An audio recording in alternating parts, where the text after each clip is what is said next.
Donc merci à vous tous parce que il me revient effectivement maintenant de ne plus être muette, de vous donner un certain nombre d'éléments sur un rapport que vous avez, je pense, déjà commencé à lire, sur un rapport qui est le fruit d'une réflexion commune. Je crois que c'est très important de l'avoir en tête, même si, ayant conduit la mission, j'ai été la plume qui a essayé de traduire vos préoccupations, d'arbitrer un certain nombre de propositions. Donc certaines ne figurent pas encore dans le rapport, mais j'espère que par la suite elles continueront à prospérer. Et avant de commencer mes propos, je voudrais également remercier les administrations, que ce soit la DGCS qui est représentée par Daniel Angelou, que ce soit la DACS qui est représentée par Mélanie Bessot, qui, lorsqu'elle ne sera plus à la DACS, peut-être portera aussi ce magnifique projet qui est la défense des droits des personnes et la reconnaissance des droits des personnes. La protection juridique des majeurs est parfois considérée comme étant pilotée par la direction des affaires civiles et du Sceau, parce que le plus souvent, elle est considérée comme un régime juridique. La Direction générale de la cohésion sociale du ministère des Solidarités exerce quant à elle un rôle de régulation de l'activité des mandataires judiciaires de la protection des majeurs. Pas que, il y a des missions évidemment beaucoup plus larges, mais le Bureau de protection des personnes s'occupe principalement de ce thème. Aucun des deux ministères n'a une vocation affirmée au pilotage d'une véritable politique publique. Aucun portail national, aucun numéro vert ou dispositif national d'information dédié n'a été mis en place, ni même pensé collectivement, et aucune politique publique coordonnée de contrôle n'a été organisée, alors que ça a été dit au cours de cette journée, mais c'est dit depuis des années, c'est un sujet sensible qui concerne déjà une partie importante de la population, et il est vrai qu'au moment de la remise du rapport, manifestement ce qui a touché les deux ministres, c'était de se dire « Ah ben oui, finalement, nous serons aussi concernés ». Et oui, nous serons un jour vieux, enfin on l'imagine, on l'est peut-être déjà un peu. Nous avons sûrement dans nos proches un parent, un enfant, un ami qui se trouve confronté à un problème de santé mentale, à un problème à une question de vieillissement, un accident de la circulation, ou tout simplement parce que d'une manière ou d'une autre il perd pied et a besoin d'être soutenu ou accompagné. Des initiatives ont été prises en région, dans des départements, à la faveur de dynamiques qui ont été impulsées par des professionnels, par des associations, par des fédérations comme vous. Et donc qu'ils en soient remerciés, comme soient remerciés aussi les directions de la cohésion sociale qui, sur le plan départemental, ont fait un certain nombre de choses. Direction régionale aussi, je me tourne vers Julien Kounowski qui est au premier rang. Il vous a exposé tout à l'heure un certain nombre de choses. Je pense aussi à l'action que conduisent un certain nombre de magistrats sur le terrain, de greffiers, qui sont connus ou pas connus, mais que vous avez tous comme interlocuteurs, et qui font ce qu'ils peuvent avec les moyens dont ils disposent, et toujours un grand sens des responsabilités, comme c'est également le cas pour vous. Donc ces initiatives, ce sont évidemment ce que nous avons voulu porter dans le rapport qui a été remis au ministre. Ce n'est pas un rapport venant du haut, un rapport écrit, pardon pour elle, mais uniquement par les directions centrales et complètement déconnecté parfois du terrain, mais c'est un rapport qui a été pensé en lien avec les administrations centrales, mais aussi avec le terrain. Construire la juste protection des personnes les plus vulnérables en prenant en compte le présent, c'est-à-dire ce qui la personne est, mais aussi nos pratiques à tous, et en imaginant l'avenir est une exigence et un défi qui a du sens pour tous. Et ce que j'entends, moi, dans les travées, c'est que c'est drôlement bien de pouvoir donner du sens à ce qu'on fait. Et quand on réfléchit aujourd'hui sur le contrôle, on réfléchit évidemment à des techniques, mais on réfléchit aussi au sens des contrôles. Pourquoi y a-t-il des contrôles ? Repenser les missions des professionnels, du social, du sanitaire, de la protection judiciaire autour de référentiels communs qui déclineraient les principes du vivre ensemble autour du droit et de l'éthique a tout autant du sens. Il suffit de lire ce qui est écrit, protéger sans diminuer. Je rends hommage à Thierry Fossier, c'est lui le père de cette formule. C'est ensuite tout ce qui est décliné en petit. Et c'est ce qu'à la FNAC vous faites depuis un certain nombre d'années déjà, ce que fait l'interfédération, donc ce que fait aussi l'UNAF, ce que fait la Fédération nationale des mandataires judiciaires, ce que fait également l'association des mandataires préposés, qui a du mal à vivre, mais qui exprime, et je pense qu'on peut également leur rendre hommage, une vraie volonté de traduire dans une politique nationale des actions de terrain. C'est aussi ce que fait la Chambre des mandataires judiciaires. Donc confronter toutes ces pratiques aux demandes et aux attentes des personnes et des familles est devenu nécessaire et devenu même indispensable. Le groupe de travail s'est appuyé sur une composition très largement interministérielle et interprofessionnelle, ça a été rappelé ce matin par le directeur des Affaires civiles et du Sceau. Le groupe a procédé à de nombreuses auditions, ce qui montre l'ampleur du sujet, et l'ensemble des propositions faites le démontre. Et vous avez vu comment l'a exprimé le directeur des Affaires civiles et du Sceau ce matin. 104 propositions, c'est sans doute trop. Et dans les cabinets ministériels, c'est beaucoup trop, puisque les cabinets ministériels veulent en général avoir quelques propositions phares et pouvoir décliner ensuite des éléments de langage parlants pour tous. Notre domaine est bien plus complexe. Notre domaine suppose d'expérimenter, de faire remonter non seulement un certain nombre d'axes forts, mais aussi des propositions concrètes. Et c'est pour cela que ces propositions sont déclinées dans un certain nombre de champs. Ils sont déclinés, je dirais, à partir de constats, et ces constats sont en particulier que le droit international nous a interpellés sur la place des personnes. Le rapport du défenseur des droits, comme le rapport de la Cour des comptes, nous ont interpellés sur nos pratiques, c'est-à-dire sur la manière de décliner effectivement les droits tels qu'ils figurent dans le Code civil. Et puis au-delà, les usagers, les personnes elles-mêmes, je n'aime pas ce terme d'usager, je préfère le terme de personne, mais il n'empêche que c'est un terme qui généralement est utilisé. Eh bien, les personnes elles-mêmes, en particulier par le collectif Confcap Droit, porté par Benoît Hérault, et je crois que là aussi, il faut rendre hommage à un certain nombre d'universitaires, que ce soit du champ du droit ou du champ des sciences humaines et sociales, ont pu porter la parole d'un certain nombre de personnes et celles que l'on n'entend pas le plus souvent. Et donc, depuis un certain nombre d'années, on voit émerger la parole des personnes elles-mêmes, au-delà de la parole des aidants et des familles qui, depuis longtemps, expriment un certain nombre de demandes. Donc, l'ensemble des propositions qui sont faites dans ce rapport démontrent, s'il en était besoin, qu'il est absolument indispensable maintenant que les pouvoirs publics s'en emparent.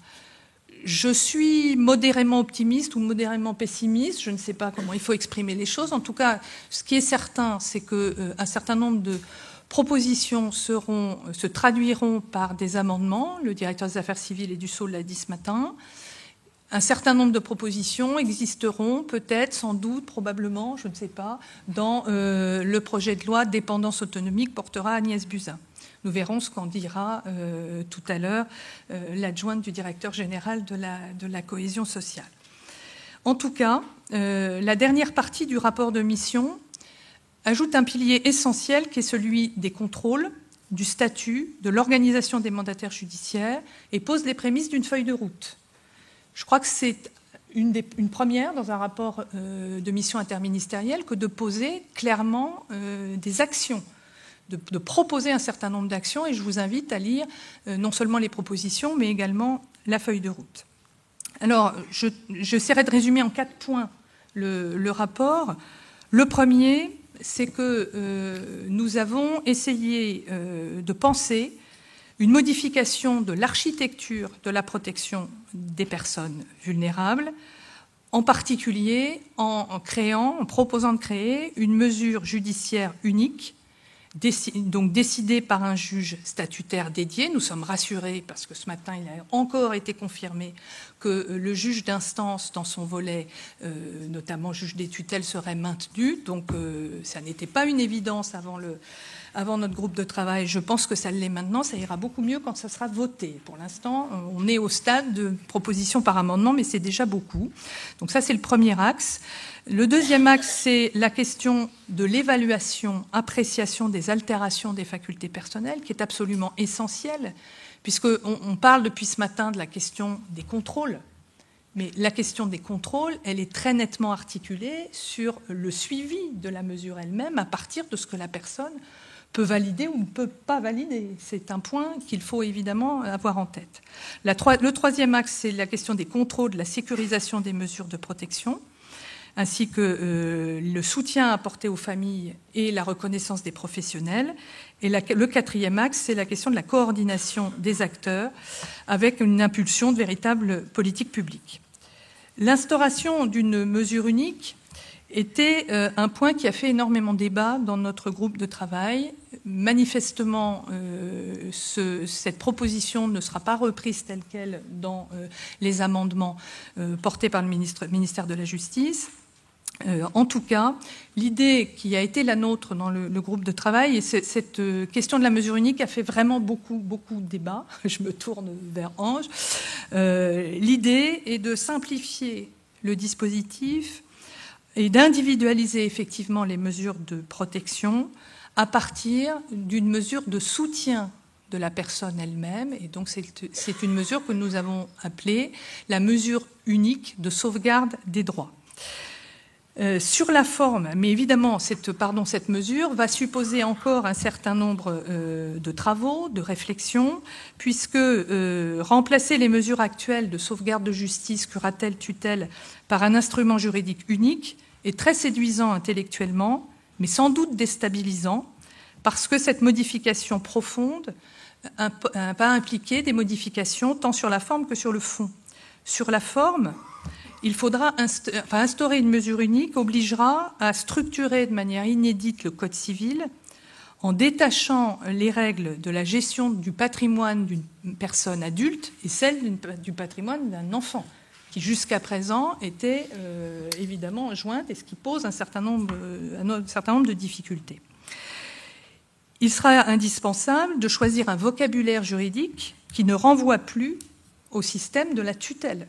Donc il faudra évidemment supprimer l'expression tutelle comme l'expression juge des tutelles.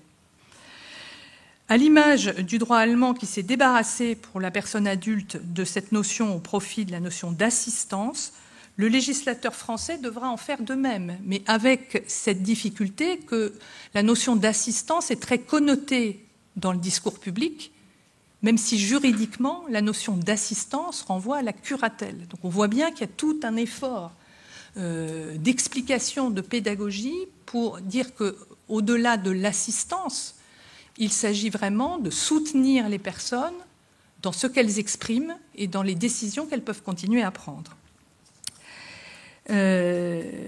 D'autant que si l'on privilégie la notion d'assistance, on voit bien que très rapidement on viendra parler de l'assisté ou de la personne assistée, ce qui incontestablement revêt une connotation péjorative. Si nous mettons en place une mesure unique, il faudra évidemment s'interroger sur la question des responsabilités des acteurs, que ce soit les familles, donc les mandataires familiaux, ou que ce soit les mandataires professionnels. L'angle du soutien de l'assistance ne place pas celui qui est désigné par le juge au même niveau que celui qui représente. Donc, bien évidemment, en termes de responsabilité, un certain nombre de choses devront être pensées. Le régime des nullités lui-même devra être revu. Par ailleurs, le maintien de la capacité amènera à s'interroger sur la publicité de la mesure unique en marge de l'acte de naissance, puisqu'il est indispensable pour la sécurité juridique des actes que les mesures soient connues. Et donc ça, c'est tout un travail à faire, bien évidemment, avec en particulier le ministère de la Justice. Dans le contexte d'interrogation qui a été le nôtre, je ne peux pas développer davantage, mais aussi des constats que nous avons faits sur ce que sont aujourd'hui les mesures de protection. Nous avons essayé de porter la reconnaissance de principe de la capacité juridique des personnes, en particulier dans les dispositifs de protection judiciaire, mais aussi dans les dispositifs de protection de type mandat de protection future ou de type désignation d'une personne de confiance. De ce point de vue, je dois dire que j'attendais du ministère de la Justice des signaux forts sur en particulier l'article 414 du Code civil. Pour l'instant, il ne s'annonce pas une modification par amendement. Peut-être cette modification sera-t-elle portée dans un autre vecteur. Deuxième axe important, c'est la question de l'évaluation et de l'appréciation des altérations. Nous avons tous ici conscience que lorsqu'une personne fait l'objet d'une mesure de protection judiciaire, elle a été accompagnée, éventuellement soutenue, avant d'entrer dans le processus judiciaire. et que la détection des altérations des facultés qu'elle peut avoir, qu'elle peut présenter, a pu faire l'objet d'un certain nombre d'accompagnements sociaux. Je fais exprès d'utiliser ce terme. La grande difficulté qui est la nôtre, c'est que les évaluations qui ont pu être portées en amont d'une intervention judiciaire, en particulier, par exemple pour les personnes âgées, par les services de coordination gérontologique, pour les handicapés, les maisons des personnes handicapées, toutes ces données ne sont pas transmises au juge judiciaire et ne sont pas transmises à vous non plus, mandataire judiciaire. Donc vous allez intervenir aux côtés d'une personne ou en représentation d'une personne sur la base d'un dossier, et ça a été indiqué tout à l'heure, la première chose qu'on fait, c'est d'aller voir ce qu'il y a dans le dossier, sur la base d'un dossier constitué pour le juge des tutelles, à partir d'un certificat médical circonstancié, qui lui-même ne comporte qu'assez peu de renseignements sur la situation sociale, sur l'environnement de la personne et sur les soutiens dont elle peut bénéficier. Donc nous avons proposé dans le rapport de mission une autre approche de l'évaluation des altérations qui repose sur un travail de fond avec les départements, avec la Caisse nationale de solidarité pour l'autonomie, qui s'est vue confier elle-même un certain nombre de missions par la loi d'adaptation de la société au vieillissement et qui a une convention d'objectifs extrêmement claire de soutien des départements. Donc, de ce point de vue, je me tourne vers la DGCS. Il est bien évident que cette évaluation que nous appelons de nos voeux, évaluation qui ne doit plus être simplement sanitaire, mais être pluridisciplinaire, si possible multidimensionnelle, doit être une évaluation qui doit se travailler étroitement entre la Direction générale de la cohésion sociale, les départements et la CNSA, de manière à ce que ces éléments puissent ensuite être transmis à l'autorité judiciaire, soit au parquet lorsqu'il s'agit d'un signalement, soit au juge des tutelles lorsque le juge des tutelles a été saisi par la famille, par exemple, voire par la personne elle-même. Ces éléments sont absolument indispensables pour qu'ensuite les mandataires judiciaires puissent adapter leur intervention à la manière dont la personne a pu être soutenue au regard des altérations qu'elle présentait. Là encore, je n'ai pas entendu, en tout cas ce matin, d'annonce forte, même si le directeur des affaires civiles a indiqué qu'était encore en débat cette question de l'évaluation pluridisciplinaire. Ça n'est pas un scoop de ce rapport, puisque je vous rappelle que le rapport Favard, en 2000, avait déjà fait des propositions d'évaluation pluridisciplinaire en proposant tout un protocole que nous avons repris pour partie en l'améliorant, me semble-t-il, puisque nous nous appuyons sur les outils de la loi d'adaptation de la société au vieillissement. Troisième élément important, nous avons travaillé sur la question des contrôles et de la sécurisation des mesures de protection, notamment en sécurisant la gestion et en essayant de consolider la place du mandataire judiciaire. La sécurisation de la gestion et les contrôles, le rapport de la Cour des comptes sur la protection juridique des personnes a été particulièrement alarmant sur les conditions de contrôle des mesures de protection et sur le contrôle de la gestion effectuée par les mandataires désignés par les juges. Il a en particulier mis en avant un certain nombre de constats à l'égard de la pratique des mandataires judiciaires. Les familles sont également concernées et les magistrats, comme les greffiers en chef, sont également concernés. Je pense que nous sommes tous conscients que le contrôle est totalement défaillant, tant sur le plan de la gestion comptable que sur le plan du suivi des mesures.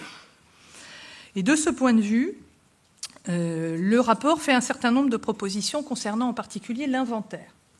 Et je vous renvoie à ces propositions qui sont des propositions précises, puisque pour ce qui concerne l'inventaire, je n'ai pas entendu ce matin le directeur des affaires civiles et du Sceau.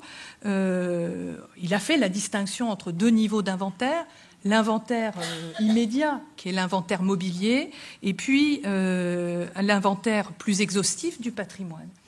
Vous verrez dans les propositions, en particulier les propositions 54 et suivantes, qu'il est proposé de faire une distinction, de manière à ce que l'inventaire, qui est quand même l'élément clé de la gestion comptable soit un inventaire sécurisé en étant établi par un officier public ou ministériel dans un délai de 3 mois à compter de l'ouverture, selon des conditions fixées par décret. Pourquoi cette proposition ? Parce qu'on ne peut pas faire reposer uniquement sur le mandataire désigné, qu'il soit professionnel ou qu'il soit familial, cette obligation de principe qui, en général, pose difficulté, parce que si c'est vous qui faites cet inventaire avec 2 témoins, vous allez éprouver des difficultés à retrouver ces 2 témoins. Il me semble, et je n'engage que moi en disant cela, que si, par ailleurs, vous êtes contraint d'un délai très bref à peine de sanction, je pense que ça ne favorisera pas ni le lien de confiance, ni la sécurité en elle-même, parce que c'est impossible de faire un inventaire complet. Donc cette proposition de dissociation me semble être un outil qui est porteur de sécurité pour l'avenir. Par ailleurs, autre élément important, il a été proposé d'articuler les éléments comptables, les éléments de patrimoine et le document individuel de protection. Le document individuel de protection n'est pas une paperasse de plus. Il n'est pas un document qui est simplement destiné à peu près s'assurer que la personne accepte votre intervention et accepte les propositions de soutien ou d'accompagnement, voire de représentation que vous lui proposez au vu du mandat judiciaire qui vous est confié. C'est un document qui doit être le plus complet possible et mettre en lien la protection et l'accompagnement de la personne et la gestion de son argent, ce qui est votre difficulté majeure le plus souvent. Et si ce document est intelligemment construit à partir de pratiques qui existent, je pense à la région PACA, par exemple, où un certain nombre de choses ont été faites avec la Direction régionale de la cohésion sociale. Et Direction régionale de la cohésion sociale, d'ailleurs, qui s'est appuyée sur les réflexions portées par le groupe de travail sur la gestion des risques mandataires, présidé par Julien Konowski. Donc si nous nous appuyons sur ce type de document, nous pouvons faire entrer, là encore, des éléments de traçabilité de l'exercice de la mesure en elle-même, en joignant la question de l'accompagnement de la personne elle-même avec la question de la gestion de son patrimoine et de ses ressources. Et donc il est proposé, par ailleurs, de supprimer la présence des 2 témoins. Donc je le redis clairement, cette proposition est faite. Par ailleurs, sur le contrôle des comptes et sur l'exercice de la mesure, un certain nombre de propositions ont été faites, notamment pour prévoir un contrôle obligatoire par une personne qualifiée et pour maintenir le juge et le greffier à leur place. Parce que ça n'a pas été abordé de manière précise depuis ce matin, mais il est évident que si nous allons vers un mouvement qui consiste à donner davantage de reconnaissance à la capacité des personnes, davantage de reconnaissance au rôle essentiel exercé par les mandataires judiciaires, mais aussi par les familles quand elles sont désignées, il est aussi fondamental que le juge soit à sa place dans le contrôle des mesures. Contrôle des mesures, c'est-à-dire à la fois le contrôle des comptes, quand il n'a pas dispensé de ce contrôle, mais aussi dans le contrôle de l'exercice de la mesure. Et très, très peu souvent, la jonction est faite entre la question du contrôle des comptes de gestion et la question du rendu compte des diligences effectuées pour la personne dans le cadre de l'article 463. Et cela, il me semble que si l'on veut être dans des régimes de protection qui à la fois sont sécurisés mais qui en même temps favorisent l'autonomie des personnes, il faut évidemment lier les 2, de manière à ce que les risques ne soient pas supportés que par le seul mandataire. L'autre élément important, me semble-t-il, des propositions, c'est le renforcement du statut, la création du statut, le renforcement de la profession de mandataire, ce qui permet ensuite de contrôler de manière, me semble-t-il, plus stable l'activité de ceux-ci. Donc je ne vais pas détailler toutes les propositions, mais je ferai le lien avec le dernier axe du rapport qui est la question du pilotage. Pour pouvoir assurer une sécurisation des contrôles, il faut évidemment que nous ayons une lisibilité plus grande sur l'activité des mandataires désignés par le juge. L'activité des mandataires désignés par le juge, c'est d'abord assurer un soutien effectif aux familles désignées. Mais c'est aussi, enfin, reconnaître un statut aux mandataires judiciaires professionnels, c'est reconnaître une véritable formation avec un diplôme, c'est dit très clairement dans le rapport, mais c'est aussi créer une structure de pilotage et de contrôle de l'activité des mandataires, et personne n'en a parlé, j'en parle à ce stade, c'est la proposition d'un Conseil national. Un Conseil national qui pourrait avoir comme objectif, et c'est dit de manière très claire dans le 7e axe des propositions, qui pourrait avoir comme objectif à la fois de construire la réflexion éthique et déontologique des acteurs, celle que vous portez tous depuis longtemps et qui a fait l'objet de nombreux colloques de la FNAT, mais aussi de l'interfédération. Et puis, il est proposé aussi, et là j'en viens au sujet d'aujourd'hui, de mettre en place une commission pluridisciplinaire de contrôle destinée à assurer la régulation de la profession, à diffuser les formations et guides de bonne pratique, mais aussi à imposer, lorsque cela est nécessaire, des mises en conformité au regard des obligations de la profession. Et bien évidemment, on sent que tout le sujet d'aujourd'hui doit faire monter un certain nombre de choses, un certain nombre d'éléments de coordination entre, d'un côté, le contrôle judiciaire, de l'autre, le contrôle plus administratif de la cohésion sociale, en particulier par les inspections assurées par ce ministère, mais il doit aller bien au-delà à une organisation réelle de ce qu'est la profession, avec un contrôle qui soit un contrôle de lien permanent entre le contrôle formel de sécurité, mais aussi l'objectif qui doit être le nôtre et qui a été rappelé ce matin. L'objectif, c'est non seulement de sécuriser, mais de permettre aux personnes de supporter, d'accepter les mesures qui sont prononcées contre leur volonté en général. Elles sont prononcées par un juge. Et si possible, de pouvoir leur permettre de récupérer une autonomie. Donc la proposition de création de ce Conseil national est vraiment de structurer la profession en ayant bien en tête que ce que vous demandez, c'est précisément d'avoir des contrôles encadrés, d'avoir une lisibilité qui vous permette ensuite de ne pas porter seul les responsabilités. Vous avez rappelé, Maître, tout à l'heure que, effectivement, quand les responsabilités sont mises en cause, que ce soit des responsabilités pénales, des responsabilités professionnelles ou des responsabilités disciplinaires, pour ne prendre que ces trois aspects-là, c'est celui qui a exercé la mesure qui est mise en cause. Même si, par ailleurs, les règles du Code civil sur la responsabilité du fonctionnement des mesures de protection sont beaucoup plus larges.